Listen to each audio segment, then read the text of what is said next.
I will talk about the another trigonometric function cotx, which is the reciprocal of tan x. Cotx is the reciprocal of tan x. Here cot x is cos x upon sin x. Since sin x is in the denominator, sin x should not be equal to 0. So x should not be equal to n pi. That is why the domain of this is set of what? X, such that x belongs to real number, and this x should not be equal to n pi, where n is integer.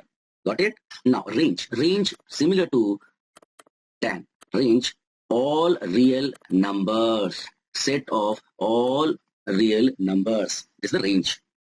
Now I'll talk about the graph.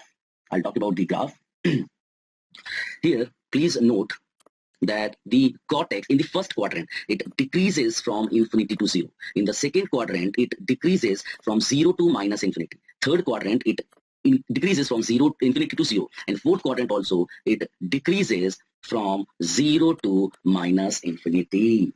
Got it? And that can be observed from the unit circle 1 0 0 1 minus 1 0 0 minus 1. Got it? So x-axis x minus x, y minus y, 0, here pi by 2, pi, 3 pi by 2, 2 pi.